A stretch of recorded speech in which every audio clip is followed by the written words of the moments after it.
अगर आरक्षण का सही अर्थ समझना है तो यह वीडियो पूरी देखें। आज हमारे देश में जिस चीज को सबसे ज्यादा खतरे में बताया जाता है वह है भारत का संविधान। और इसी संविधान की रचना भीमराव अंबेडकर ने की है। वर्ष 1891 में डॉक्टर अंबेडकर का जन्म हुआ था और उन्हें भारत के संविधान का आर्किटेक्ट भी कहा जाता है। हमारे देश में डॉक्टर अंबेडकर के नाम पर कई दशकों से राजनीति होती आई है और भारत में कुल मिलाकर सैकड़ों पार्टियां हैं, जिनमें से कई ऐसी हैं जो खुद को अंबेडकर के सिद्धांतों से प्रेरित बताती हैं। इनके नेता अंबेडकर के नाम की ठेकेदारी करके सत्ता हासिल करने की कोशिश करते रहते हैं, लेकिन आज हम आपको यह बताएंगे कि इनमें से किसी ने भी आम लोगों तक अंबेडकर के असली विचारों को सही तरीके से पहुंचने नहीं दिया। आज हम डॉक्टर अंबेडकर के कुछ ऐसे विचार लेकर आए हैं जिन्हें मानना तो दूर, भारत के लोगों ने ठीक उनके विपरीत काम किया है। और आप भी आज यह सब सुनकर हैरान रह जाएंगे। इसीलिए डॉक्टर अंबेडकर के जन्मदिन को मनाना, लोगों को बधाई देना, यह सब एक परंपरा बन चुकी है और लोग इसे निभा देते हैं। लेकिन सच्चाई यह है कि डॉक्टर अंबेडकर को सही मायनों में समझा बहुत कम लोगों ने है। आजाद भारत को लेकर उनके जितने भी विचार थे और जिस तरह के भारत का सपना उन्होंने देखा था, उन विचारों का सही तरीके से पालन कभी हुआ ही नहीं। अंबेडकर मानते थे कि कोई भी नेता देश से बड़ा नहीं होता और इसी कारण वे किसी भी नेता की मूर्ति लगाकर उसकी पूजा करने के खिलाफ थे। उनके अनुसार जब हम किसी व्यक्ति को इतना बड़ा बना देते हैं कि वह देश से ऊपर दिखने लगे, तब लोकतंत्र कमजोर होने लगता है। यानी अंबेडकर नेताओं की प्रतिमा लगाकर उन्हें पूजने के विचार के खिलाफ थे। लेकिन विडंबना देखिए, आज भारत में हजारों मूर्तियां डॉक्टर अंबेडकर की ही बनी हुई हैं। और ऐसा नहीं है कि उन्होंने कभी कहा हो कि उनकी मूर्ति बनाई जाए, बल्कि वे तो इसके सख्त खिलाफ थे। लेकिन राजनीति ने उनके विचारों को नहीं, बल्कि उनके नाम को अपनाया। उनके नाम पर वोट मांगे गए, उनके नाम पर भीड़ जुटाई गई और उनके नाम पर समाज को बांटा गया। 18 जनवरी 1943 को दिए गए एक भाषण में डॉक्टर अंबेडकर ने साफ कहा था कि वे मूर्तियों के उपासक नहीं हैं, बल्कि उन्हें तोड़ने में विश्वास रखते हैं। इस भाषण में उन्होंने यह भी स्पष्ट किया कि वे किसी भी व्यक्ति विशेष के अंधभक्त नहीं हैं, चाहे वह महात्मा गांधी हो या मोहम्मद अली जिन्ना। वे किसी भी नेता को देश से ऊपर नहीं मानते थे। उन्होंने कहा था कि देश सर्वोपरि है और हर नागरिक का कर्तव्य है कि वह देश को किसी भी व्यक्ति से ऊपर रखे। लेकिन आज के समय में हम क्या देख रहे हैं? आज नेता ही सब कुछ बन गए हैं और देश कहीं पीछे छूटता जा रहा है। अंबेडकर ने यह उम्मीद जताई थी कि भारत के लोग एक दिन यह समझेंगे कि कोई भी नेता देश से बड़ा नहीं होता, लेकिन दुर्भाग्य से ऐसा नहीं हुआ। आज भी हम नायक पूजा में उलझे हुए हैं। हम अपने नेताओं को भगवान की तरह पूजते हैं, उनके नाम पर झगड़ते हैं और उनके नाम पर वोट देते हैं। अब बात करते हैं आरक्षण की, जो आज के समय में सबसे ज्यादा विवाद का विषय बना हुआ है। जब डॉक्टर अंबेडकर ने संविधान बनाया, तब उन्होंने आरक्षण को स्थायी व्यवस्था के रूप में नहीं रखा था। 30 नवंबर 1948 को संविधान सभा में जब आरक्षण पर बहस हुई, तब उन्होंने साफ कहा था कि आरक्षण लागू होने के 10 साल बाद इसकी समीक्षा होनी चाहिए। उन्होंने कहा था कि यह देखा जाना चाहिए कि जिन लोगों को आरक्षण दिया गया है उनकी स्थिति में सुधार हुआ है या नहीं। अगर सुधार हो चुका है तो आगे की पीढ़ी को इसका लाभ नहीं मिलना चाहिए।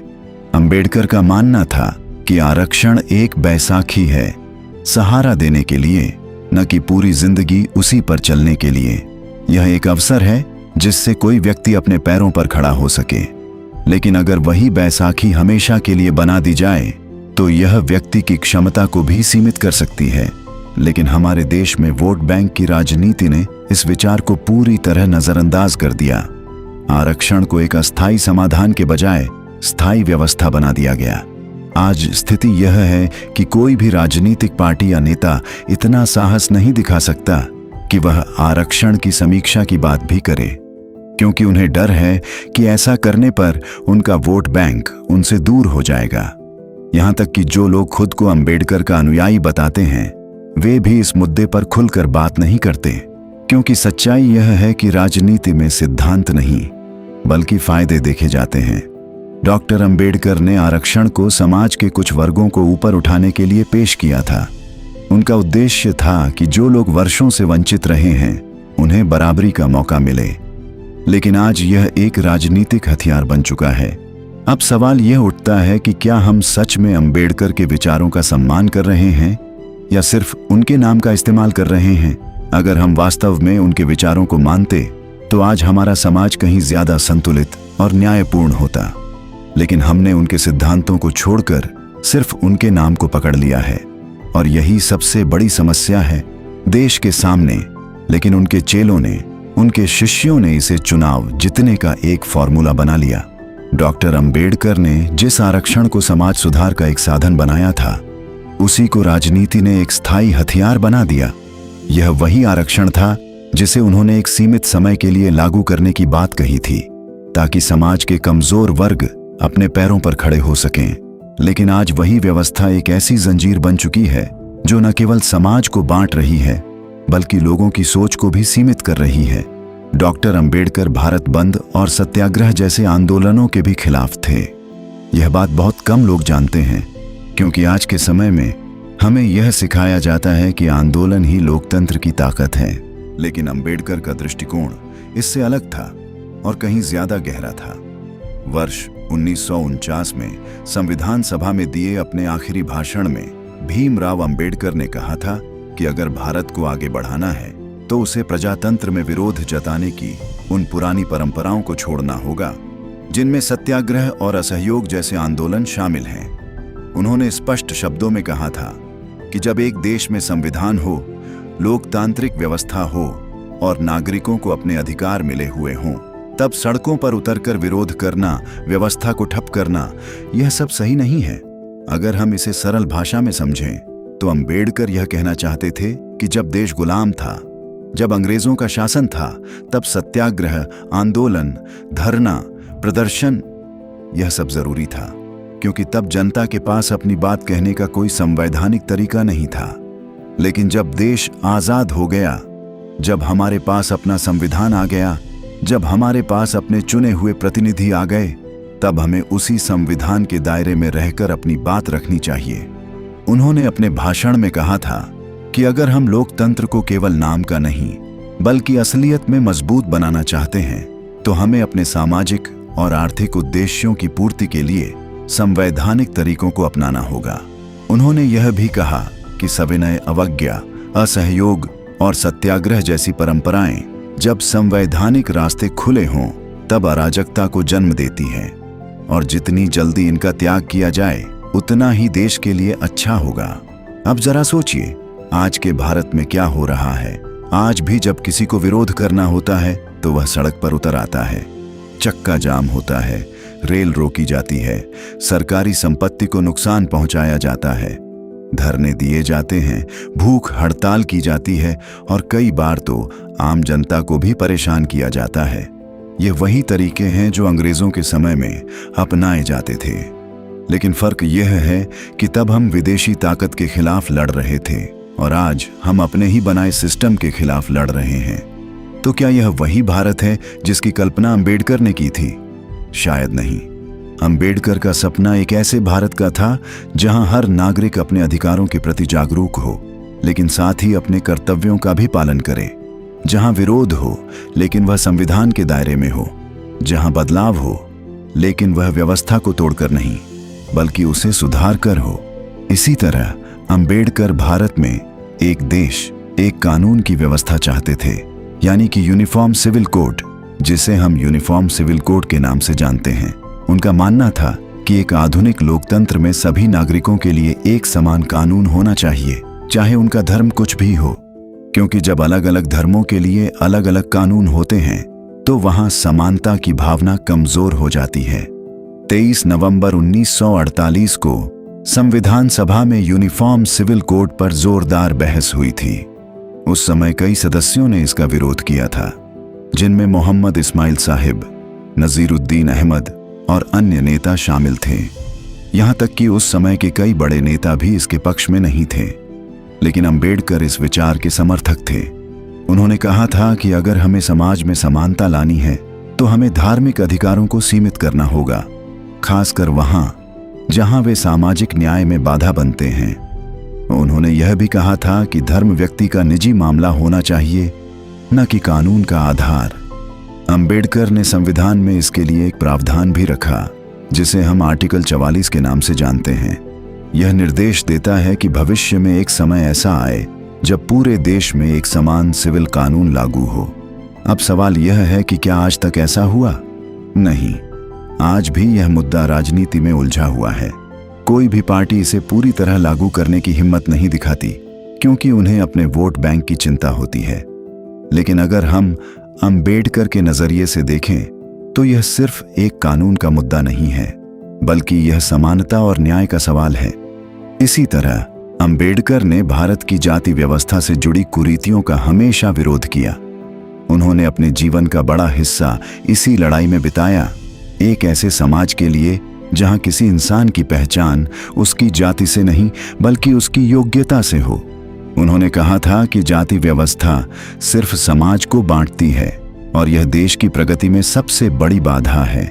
लेकिन आज भी क्या हम उस सोच से बाहर निकल पाए हैं? आज भी हम जाति के आधार पर चुनाव लड़ते हैं, वोट देते हैं और समाज को बांटते हैं। यानी एक तरफ हम अंबेडकर की मूर्तियां लगाते हैं, उनके नाम के नारे लगाते हैं, और दूसरी तरफ उनके विचारों के बिल्कुल उलट चलते हैं। यही इस देश की सबसे बड़ी विडंबना है। लेकिन उनके नाम पर राजनीति करने वाली पार्टियां आज भी चुनाव में जातियों की सोशल इंजीनियरिंग करती हैं। यह एक ऐसा शब्द है जो आज के समय में राजनीति का सबसे बड़ा हथियार बन चुका है। आजकल आपने देखा होगा कि भारत की राजनीति में सोशल इंजीनियरिंग शब्द का बहुत ज्यादा इस्तेमाल किया जाता है। नेता बड़े गर्व से कहते हैं कि हमने सोशल इंजीनियरिंग कर दी, हमने समाज के अलग अलग वर्गों को जोड़ दिया, हमने जातियों को अपने पक्ष में कर लिया।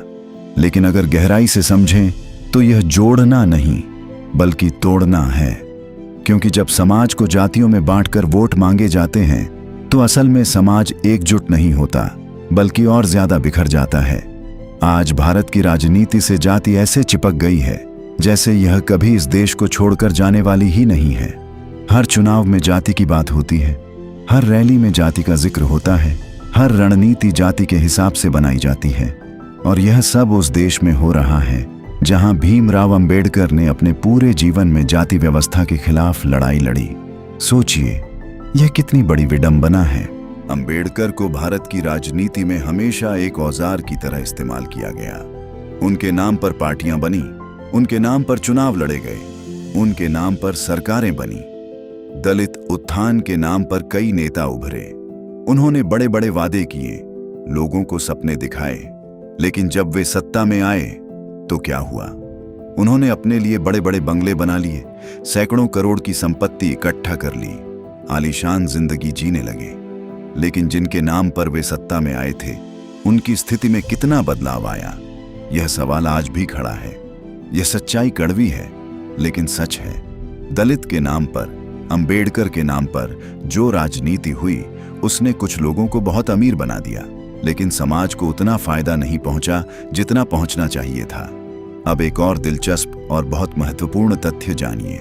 खुद अंबेडकर आजाद भारत का अपना पहला चुनाव हार गए थे। 1951 से 52 में हुए पहले लोकसभा चुनाव में डॉक्टर अंबेडकर ने जवाहरलाल नेहरू की कांग्रेस पार्टी के खिलाफ शेड्यूल्ड कास्ट फेडरेशन नाम से अपनी पार्टी बनाई।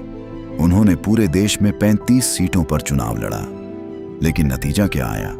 उनकी पार्टी को सिर्फ 2 सीटें मिलीं। और सबसे हैरान करने वाली बात, डॉक्टर अंबेडकर खुद बॉम्बे लोकसभा सीट से चुनाव हार गए। वे चौथे नंबर पर रहे। जिस व्यक्ति ने देश का संविधान बनाया, जिसने समाज को बराबरी का अधिकार दिया, जिसने करोड़ों लोगों के लिए आवाज उठाई, उसी व्यक्ति को देश की जनता ने चुनाव में हरा दिया। और वे किससे हारे?